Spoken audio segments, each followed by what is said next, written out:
Sir, before the House adjourned for lunch yesterday, I had started speaking on the essential commodities bill. I have got here with me the bill as introduced in the Statement of Objects and Regions.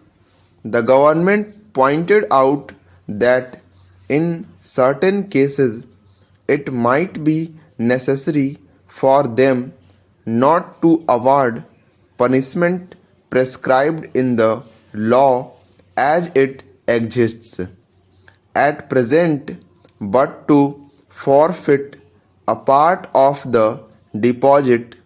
This relates to minor offences under the Essential Commodities Act.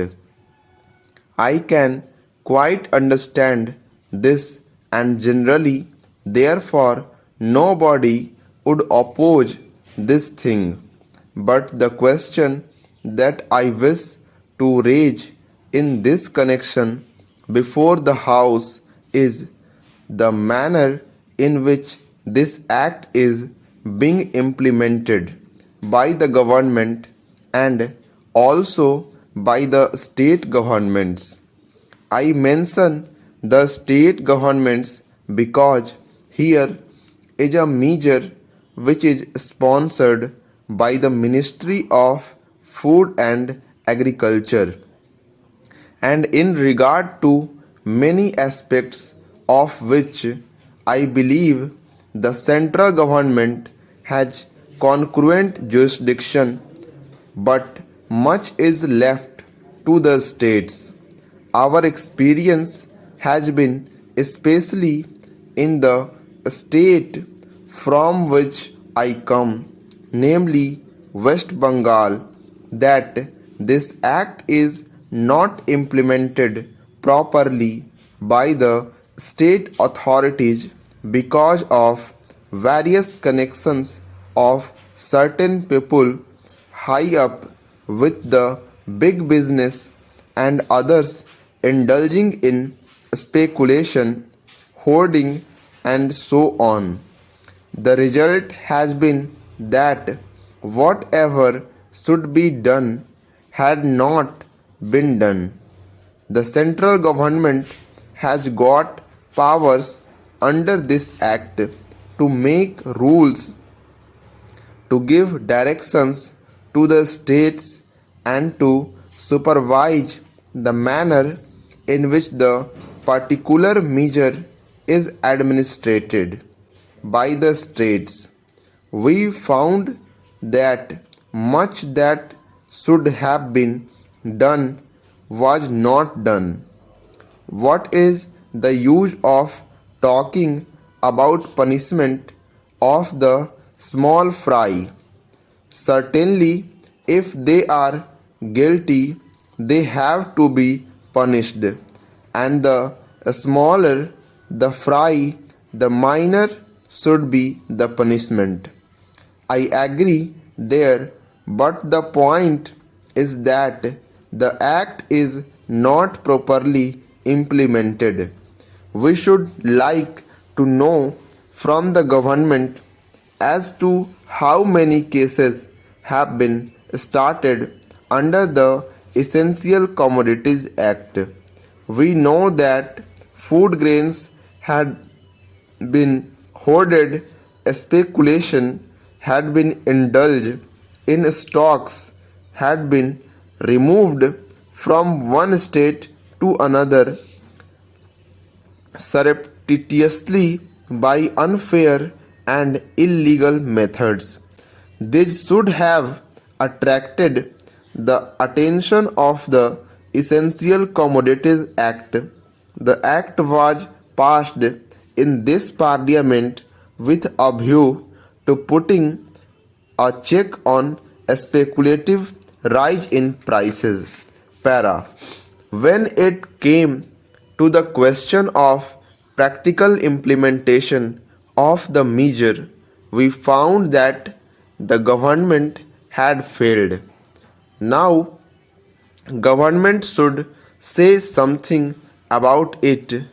When government seeks to amend an act, it should tell us as to how the parent act which is proposed to be amended has been implemented.